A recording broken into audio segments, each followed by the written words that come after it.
Printing press ഞാൻ അങ്ങനെ ആലോചിച്ചു. പ്രിന്റിംഗ് പ്രസ്സൊക്കെ ഇപ്പോൾ ഒരു സെയിൽസ്മാനൊക്കെ എടുക്കേണ്ട കാര്യമുണ്ട്. നമ്മുടെ നാട്ടിലുള്ള പ്രിന്റിംഗ് പ്രസ് കാര്യങ്ങളൊക്കെ വെച്ചിട്ടാണ് നമ്മൾ കണക്ക് കൂട്ടുന്നത്.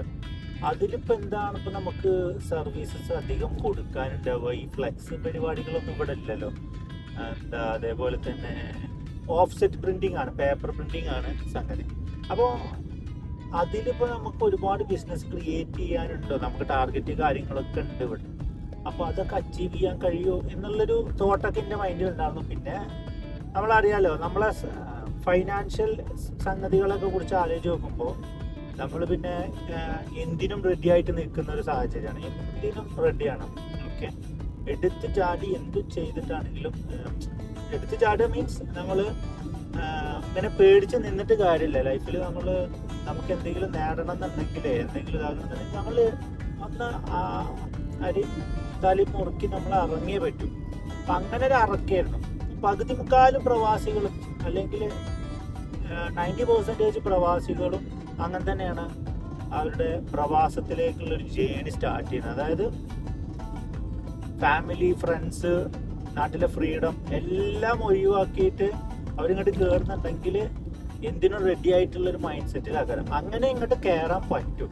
ഓക്കെ, ഞാനും അങ്ങനെ തന്നെയായിരുന്നു. എന്ത് വന്നാലും എല്ലാവരും പറയുന്നൊരു പ്രവാസം എന്ന് പറയുന്നത് ഭയങ്കര പ്രയാസകരമായിട്ടുള്ളൊരു സംഗതിയാണ്. അപ്പോൾ ഞാൻ അത് എക്സ്പെക്ട് ചെയ്തിരുന്നു. അതിൻ്റെ അൾട്ടിമേറ്റ് ഞാൻ എക്സ്പെക്ട് ചെയ്തിരുന്നു. അപ്പോൾ വാജിയാണെങ്കിലും എനിക്ക് അത്തരത്തിലുള്ള നെഗറ്റീവ് ഇത് തന്നിരുന്നു. ഇങ്ങനെയൊക്കെയാണ്, ഇങ്ങനെ കൃഷികളുണ്ട് എന്നുള്ളത് ഓൾറെഡി പറഞ്ഞിട്ടുണ്ടായിരുന്നു. അതെന്തിനാ വെച്ച് കഴിഞ്ഞാൽ ആ ഒരു അങ്ങനെ ഒരു മൈൻഡ് നമുക്കുണ്ട്. എന്തും നേരിടാനുള്ളൊരു മൈൻഡ് നമുക്കുണ്ടെങ്കിൽ പിന്നെ വരുന്നതൊക്കെ നമ്മൾ പുഷ്പം പോലെ ടാക്കിൾ ചെയ്യും.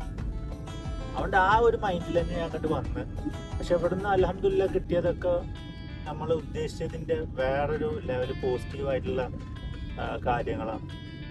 അങ്ങനെ ഞാൻ ജിദ്ദയിലാണ് കമ്പനി കാര്യങ്ങൾ എന്നറിയാം. പക്ഷേ എത്രത്തോളം മക്കയിൽ നിന്ന് വർക്ക് ചെയ്യുന്നൊരു സാഹചര്യം ഉണ്ട് എന്നുള്ളത് എനിക്കറിയില്ല. നമ്മൾ പറഞ്ഞിരുന്നു, കാരണം മക്കയാണ് നമ്മുടെ ടെറിട്ടറി. മക്കയിലാണ് നമുക്ക് കൂടുതൽ ബിസിനസ് കാര്യങ്ങളൊക്കെ റൺ ചെയ്യേണ്ടത്. എൻ്റെ ടെറിട്ടറി അവിടെ ആയിരിക്കും എന്നുള്ളത് പറഞ്ഞിരുന്നു. ഓക്കെ, അങ്ങനെ ജിദ്ദയിലേക്കാണ് ഞാൻ ആദ്യം വരുന്നത്. ജിദ്ദയിലായിരുന്നു, കമ്പനി റൂമിലാണ് താമസം ഉണ്ടായിരുന്നത്. അന്ന് ഞാനും വാജി ഇങ്ങോട്ട് മാറുക എന്നുള്ള ഇതുണ്ടായിരുന്നു, പക്ഷെ മാറിയിട്ടുണ്ടായിരുന്നില്ല. അങ്ങനെ ഞാൻ എന്ത് ചെയ്തു, ജിദ്ദയിലെത്തി. ഓക്കെ, അങ്ങനെ നാട്ടിൽ നിന്ന് കൂട്ടുകാരന്മാരുടെ ഒക്കെ വിട പറഞ്ഞ്, എൻ്റെ വീട്ടുകാരുടെ ഒക്കെ വിട പറഞ്ഞ് നമ്മൾ പ്രവാസ ലോകത്തേക്ക് ചേക്കേറുകയായിരുന്നു. ജിദ്ദയിലെത്തി. പിന്നെ ജിദ്ദയിലെ റൂമിലാണ് വെക്കം. ജിദ്ദയിലെ റൂമിൽ കുറച്ച് പേരുണ്ടായിരുന്നു. അതായത് ഇപ്പോൾ കമ്പനിയിൽ അന്ന് ഓഫീസിൽ വർക്ക് ചെയ്യുന്ന ഒരു അക്കൗണ്ടൻ്റ് ഉണ്ട്, അതേപോലെ തന്നെ 2 ഡിസൈനേഴ്സ് ഉണ്ട്. ഇവർ താമസിക്കുന്നതൊക്കെ ജിദ്ദയിലെ റൂമിലാണ്. പിന്നെ അവർ മുഖാന്തരമാണ് ഞാനിങ്ങനെ ജിദ്ദയിലുള്ള നമ്മളെ ഈ ജോബ് റൂട്ടീൻസ്, മോർണിംഗ് റൂട്ടീൻസും കാര്യങ്ങളൊക്കെ സ്റ്റാർട്ട് ചെയ്യുന്നത്. നമുക്ക് പരിചയമില്ലാത്തൊരു ഏരിയയിൽ അങ്ങനെ ആരെങ്കിലുമൊക്കെ ഹെൽപ്പ് ചെയ്യാനുണ്ടാവുമല്ലോ. അവരൊക്കെ നിന്ന് കട്ട കമ്പനികളാണ് കേട്ടോ. ഇന്ന് തുടക്ക സമയത്തിൽ അവരാണ് നമ്മളെ കാര്യങ്ങളൊക്കെ പറഞ്ഞു തരാനും ഇതിനൊക്കെ. റൂം കുറച്ചും കൂടി ഭയങ്കര ഡിസിപ്ലിനായിട്ട് പോകുന്നൊരു റൂമാണ്. കാരണം അവിടെ നമ്മുടെ മുതലാളിമാരും അവിടെ തന്നെയാണ് നിൽക്കുന്നത്. അപ്പോൾ അതല്ല ഡിസിപ്ലിനായിട്ടൊക്കെ ഭയങ്കര ക്ലീൻ ആൻഡ് നീറ്റായിട്ടൊക്കെ പോകുന്നൊരു റൂമാണ്. നോർമലി ഉള്ള ഞാൻ വരുന്ന ബാംഗ്ലൂർ ഞാൻ നിന്ന ചെക്കന്മാരൊപ്പം നിന്നിട്ട് ഉൾട്ടയാണ് ഇവിടുത്തെ റൂമിൻ്റെ സിറ്റുവേഷൻ.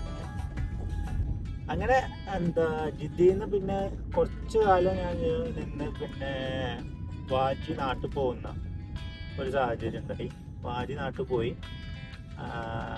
ആ ഒരു സിറ്റുവേഷനിൽ എനിക്ക് പെട്ടെന്ന് മക്കത്തേക്ക് മാറേണ്ടി വന്നു. അന്ന് ഞാൻ മുതലേ നമ്മൾ മക്കത്ത് റൂം കാര്യങ്ങളൊക്കെ അന്വേഷിക്കുന്നുണ്ട്.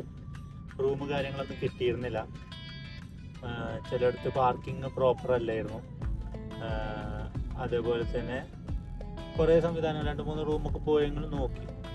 പിന്നെ അൽഹംദുലില്ലാ നമ്മളെ ഒരു പർച്ചേസർ മാനേജർ ഒരു സുഹൃത്ത് വഴി അങ്ങനെ അവരുടെ ബ്രദറിൻ്റെ പാർട്ട്ണർ എൻ്റെ റൂമിൽ ഷെയറിങ്ങിന് വേണ്ടി നിൽക്കാം എന്നുള്ളൊരു ഇത് വന്നു.